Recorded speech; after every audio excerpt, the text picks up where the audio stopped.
Here's Jordan Clayton. He'll kick it outside to Justin Mullins. Now Martinelli behind the three-point line, gets a screen from his center Nicholson. He's going to pop one early. No good off the front of the rim. Here comes Jacoby Gillespie on the opposite end. He's going to dish it off. Rice, right side, passes it to Queen, but it tips off his hands and out of bounds. This will be Northwestern ball. It's a good first sequence if you're Maryland, though. You're forcing a miss from Martinelli, who is surely going to be the leading scorer for Northwestern, who the Wildcats are going to try and get to. Long outlet pass. Here's Mullins, who throws it up to Nicholson, and Northwestern emphatically breaks the ice here. They lead 2-0 off the two-handed slam from their center, Matthew Nicholson. Here's Jacoby Gillespie, a pick and fade. Reese drives, is going to put the shoulder up against Nicholson, can't get that one to roll in. Rebound goes to the Wildcats. Here's Jordan Clayton, the sophomore guard. Hands it off to Barry. Barry down low. Martinelli double teamed by the duo of Queen and Reese. They tried to get it to Nicholson, stolen away by Selton Miguel. Miguel drives quickly towards the right side, just tries to throw it up. He's blocked by Justin Mullins. Boy, this is a Northwestern team. The injuries to Jalen Leach, Brooks Barnheiser, two starters out. Mullins and Clayton have been asked to pick up the slack, making an impact very early, just a minute in. Rice off the inbound for three, no good. Rebound goes to Justin Mullins. Hands it off to Clayton. Clayton, 6'2", the sophomore guard out of Medford, Massachusetts. Down low to Martinelli. Martinelli works on Rice. A size advantage, they go outside. Ty Berry for three, no good. Berry was fantastic versus Maryland the first time these two teams met in Evanston. Miguel to Reese at the top of the key. In the corner, Gillespie pump fakes the three, drives inside, far side, kicks it back out. Miguel works with the screen, steps back, guarded by Berry. 15 on the shot clock. Miguel fires. Yes, sir! Selton Miguel on senior day has the first Terps bucket. They lead 3-2 with 18-17 to go. Just getting underway in this one. Part of the reason why Maryland's three-point shooting is so much better this year, it's transfers like Miguel hitting with consistency. That's going to be an 8-second violation. They could not get the ball across the timeline, the Wildcats, and they turn it over. That Terps defense just has been rock solid this season. It's been a hallmark of Kevin Willard in his 3 seasons in for this team. Here's Gillespie. Just walking right on the M. Over to Rice. Far side guarded by Berry. Queen picks up a screen. Rice dribbles inside, hands it off. Reese throws it up and one! He got the basket to foul. He's going to have a chance at a three-point play. And how about that? The two seniors teaming up for Maryland's points. That great dish inside to Julian Reese right on the right block. Daniel didn't even need to take a dribble before getting past the 7-foot Matthew Nicholson. That's going to be the battle to watch all night long down low. Julian Reese again trying to hit his stride after averaging just 5 points on that 2-game road trip. How will he go up defensively with Nicholson on him? Juju Reese goes to the free throw line. Big story this year. How much improved his free throw shooting has been, over 150 percentage points higher. He makes the free throw to make it a 6-2 Maryland ball game with just under 18 minutes to play in this first half. Northwestern still having trouble breaking the Maryland press, as Martinelli finally able to get across the timeline. Here he is, guarded by Rice. Martinelli drives, thinks about the shot, spins to his right, kicks it out to Mullins. Mullins guarded by the freshman Queen. Mullins swings it further outside. Driving inside is Wyndham. Wyndham newly onto the floor, has to dish it back inside to Martinelli, which he does. A swift pass to the junior Nick Martinelli, who's on the board. 6-4, Maryland in front. Miguel, far side. To Queen, at the top of the key, hands it to Miguel. Queen sets a screen, it's Miguel against Martinelli. Miguel again, no good. Too short off the left iron. Goes out of bounds, Northwestern ball. Maryland still up by 2. Selton Miguel this season leading the team in three-point percentage, just north of 42%. When he gets hot, he will make a lot of them. Oh, yeah. Really good job by this Maryland defense playing press as Martinelli sneaks through, throws a floater up, and ties the game. I like the press there from Maryland to put 2 on KJ Wyndham, the freshman guard, but you can't leave Nick Martinelli open, again averaging close to 20 points per game for the Wildcats.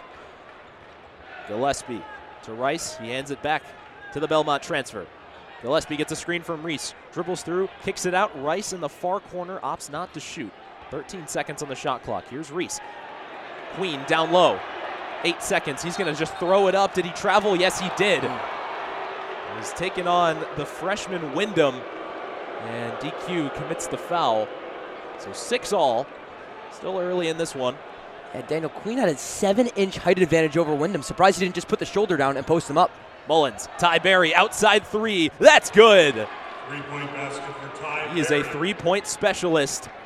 In the last 7 games since Jalen Leach's injury, he's been putting up 16 points a game. Berry has really had to pick up the offensive weight the past couple of games. Here's Rodney Rice on the other end.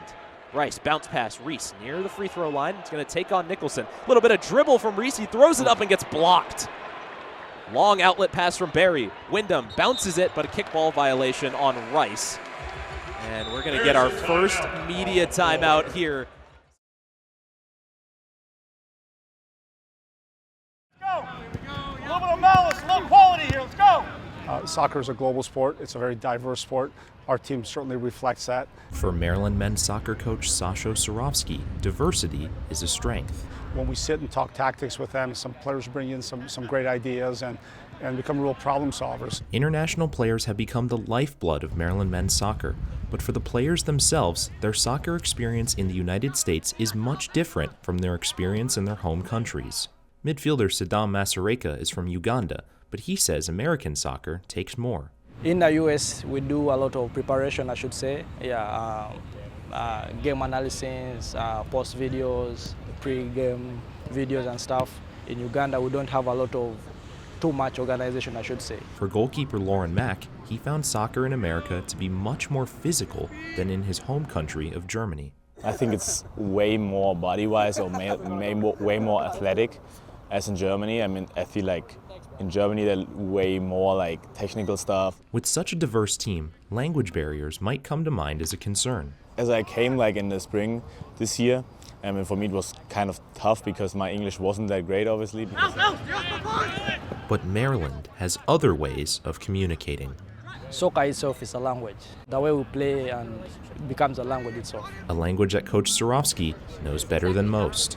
You know, I'm an international player. I was born in the old Yugoslavia, grew up in Canada, so I have a special affinity to the different kind of values and ideas that can be brought in by some of the international players. As players from all over the world come to College Park to play for Sasho, Coach Surovsky hopes that the team's diversity can help this field feel a little more like home. When you live with each other and you're on the bus and you're going through difficult moments, to have people from different parts of the world that resonates with you in terms of how to solve some issues you might be having. Playing in a team with so different background is, I should say, it's a blessing at some point, because you have to, you're able to learn about different cultures and then, let me say, different ideas. It's a blessing for the Terps off the pitch and, of course, on it too. For Terrapin Sports Central, I'm Daniel Stein. In College Park, there's a new facility that's helping the Dirty Terps play their best at the plate and in the field. We got an exclusive tour of the new baseball facility with Maryland captain Eddie Hakopian. Check it out. Yeah, guys, 2024 has been just another day at the office for Missy Maharg. In her 37 seasons leading Maryland field hockey, she's accumulated hundreds of wins. You can count her number of championships on 2 hands, and has the same amount of losing seasons as I do touchdowns in the NFL. 0. Coming into tonight, Maryland women's basketball had lost 3 straight home games, the most since 2010. And for a while, against a stout Michigan team, well, it looked like it might be the 4th straight home loss. But on Pitbull night, Maryland stayed as cool as Mr. 305 himself. Powered by 39 combined points from Cheyenne Sellers and Sarah Tebiasu, the Terps fended off the Wolverines by a score of 85-77. Even more impressive, look at all the players in the top 5. Selton Miguel, Jacoby Gillespie, Jay Young, Tafara Gapari, Rodney Rice. These are all transfers, and this is not a coincidence, according to Maryland head coach Kevin Willard. If this team wants to improve on the three-point struggles from last season, how important are Rodney, Jacoby, all these new guys going to be to that equation? Yeah, that's why we brought him in. Wow, coach, that was a long explanation, but he's not wrong. For Maryland women's soccer, the drought is finally over. Coming into today, the team had not won a conference game in almost 2 calendar years. However, today that all changed with a win over Nebraska by a score of 2-0. There are 29 players on Maryland's roster this season. Of those 29 players, 12 of them are from countries outside of the United States. Now, I know this isn't geography class, But to put this in perspective, here are all of the countries represented by Maryland men's soccer in 2024. 8 countries across 5 continents. You mentioned how you love this wall. Yeah. Is there anything, what sticks out? You have a favorite player on this wall, or you're just kind of like looking at it? I just like looking at it throughout. I mean, Lamont's great. He always come back. My dad's actually on this wall, which is really cool. He's down here. Now let's keep the awards moving. It feels like some players spend a lifetime representing the black and gold here in College Park, but eventually they move on to bigger and better things. One such player is former Maryland basketball star and new Chicago Bull, Jameer Young. He's this week's Pro Terp. And special thanks again to Eddie and the team for giving me a tour of the new facility and for allowing me to live out my dreams of throwing my heater in front of an audience. I hit the inside corner, trust me. Back to Ryan and Laura.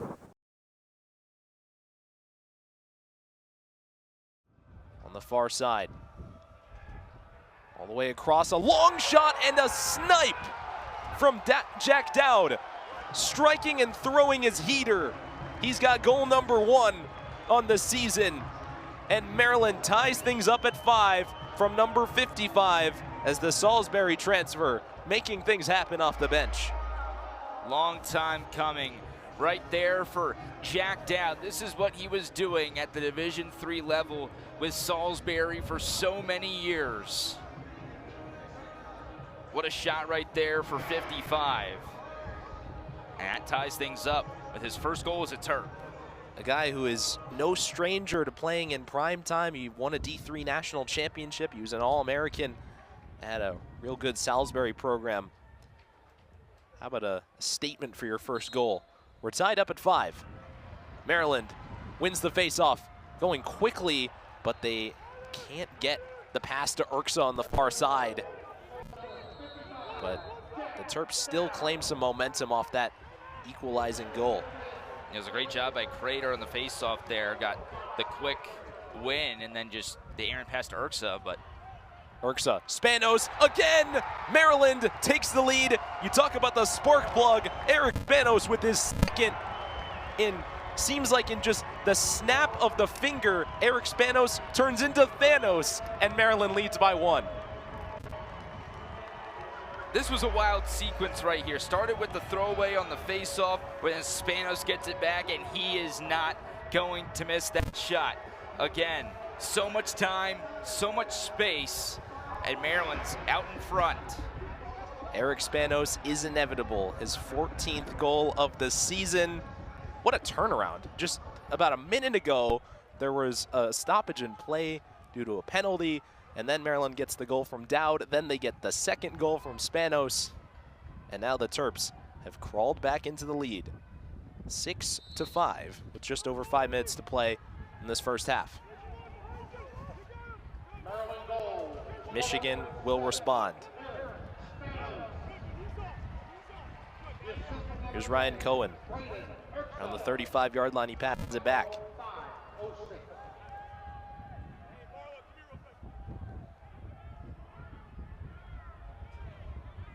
Michigan, usually the second quarter is where they shine. They outscore opponents by 7.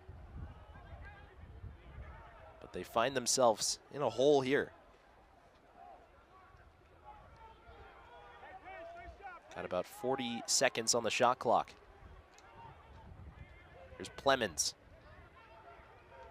In some trouble, he dishes it off. Cohen looking to show some of that senior experience. Who's on the Tawart's on watch list, but he shot deflected by McNaney and out of bounds. Michigan will reclaim it. 60 seconds on the shot clock now.